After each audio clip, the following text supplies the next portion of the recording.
Welcome to Imperfect in an Uncertain World, resources for living with authenticity and purpose. Do you find joy in everyday happenings? What does joy even mean? Let's talk about that. Believe it or not, in this uncertain world, artisans of joy are flourishing. They do this not through the illusion that all is well, but through living with freedom, solitude, and love. They find a way to create, and maybe not even to create, but to identify moments of joy in their life and then live it. And that shifts everything. Let's begin with a blank canvas of freedom. This is not the freedom of doing whatever you want, whenever you want. No, this is really the freedom through discernment. We begin with the realization that life isn't always fair. The world is uncertain, and each of us is imperfect, not unperfect, but imperfect. And so, those three things is that life is not always fair, the world is uncertain, and we're imperfect. If we get blindsided by them, they can move us into a place where we don't feel joy. But if we recognize those truths and look for how joy seeps through those moments, that's where the true freedom comes in. And so, how do we find that freedom? We find it through discernment.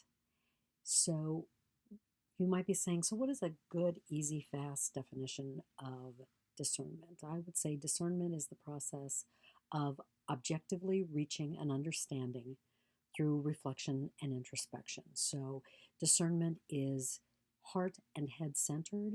We reflect just to gain information from our heart, open and willing to discover what is there. And then introspection, we move into our heads to find the patterns, to logically dissect it. We both do those both objectively and non-judgmentally. We're not attached to the outcomes, and we're not defending where we find ourselves in those moments.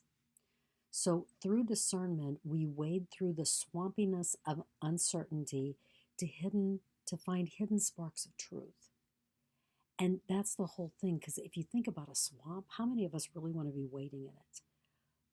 But we can move past that. And then when we find those sparks, I'm thinking St. Elmo's fire, how that occurs in the dark of night. We courageously blow upon those sparks, and our freedom burns bright. Those embers ignite, glow. And within this freedom, we respond with love and compassion to whatever life gives us. So we can choose to love our life when wishing aspects of it were different and when working on aspects of it to make them a little different. Or we can really get mired in the woe is me and I hate my life. We've all met people who wake up with that joy in their heart every day, no matter what life has given them. They find a reason to be joy filled. So, this doesn't mean, again, that everything is wonderful.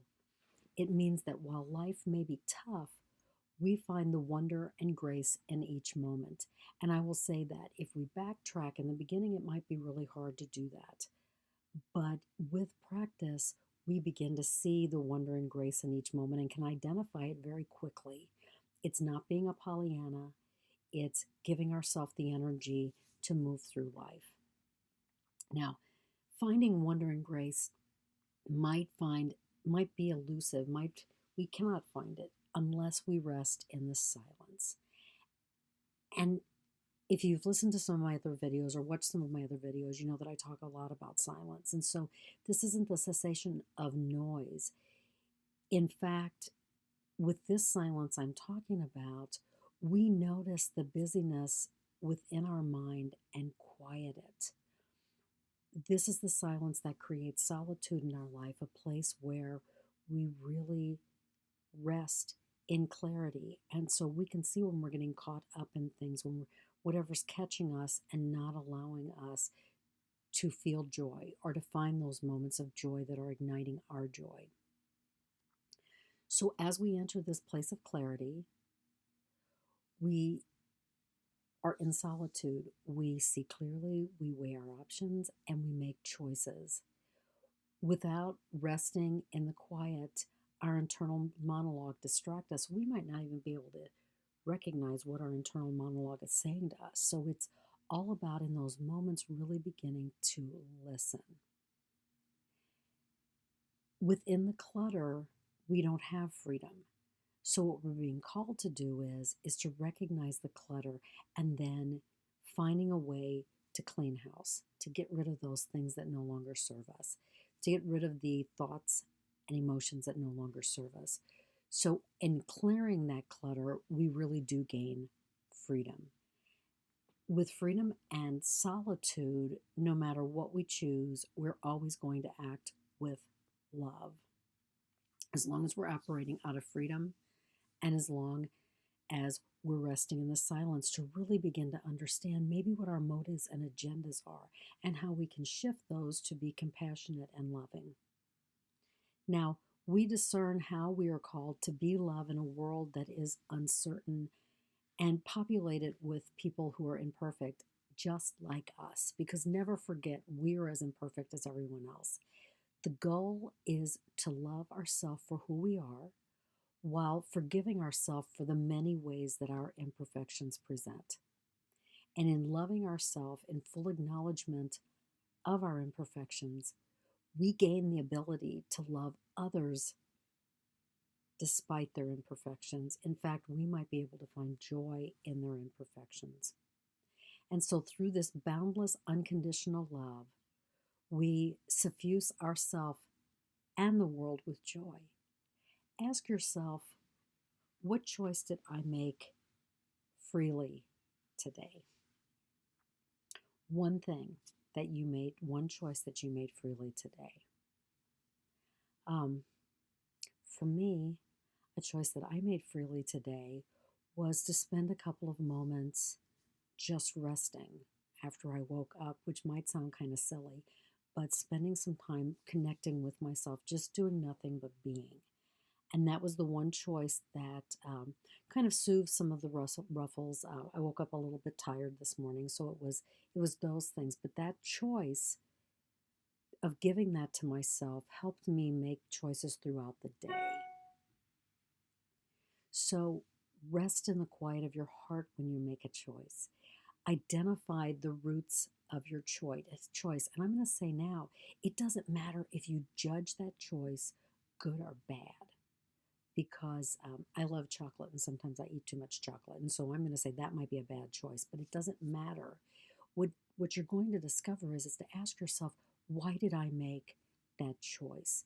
So you're going to dig deep into the roots to understand that. And what I've discovered is sometimes when I eat things that aren't good for me, it's because I'm a stress eater and I'm filled with anxiety. So it's to really take a look at that.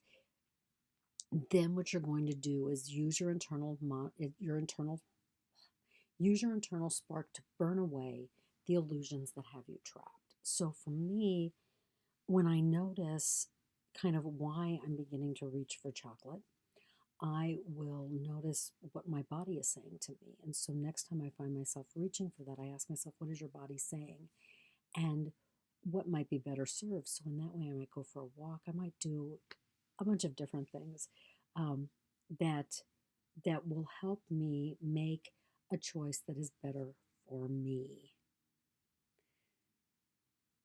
It's all about recommitting to being and doing from the depth of your soul. It's loving with a purity of heart.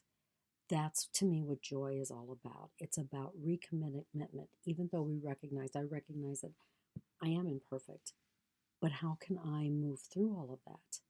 So it's about keying in to how you feel. I've talked about full body listening before, listening with all of your senses to get an idea of what exactly is going on. Connect to what raises your energy vibration. So maybe for me, instead of eating that chocolate, I'm going to go out and do 10 minutes of Tai Chi because that's going to raise my energy vibration.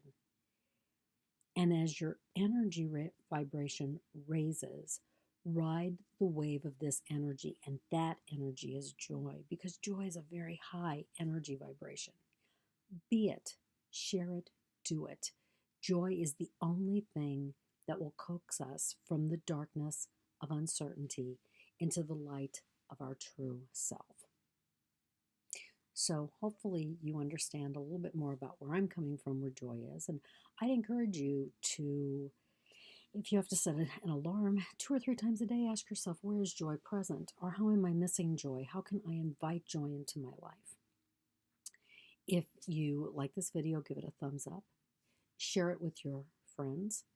More resources are available at intentandaction.com. That's intentandaction.com.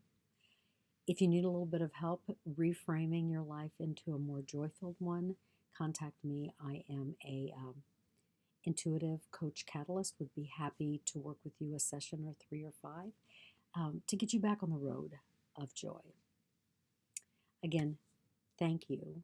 And no matter what you do, find ways to experience joy, identify joy in your life today.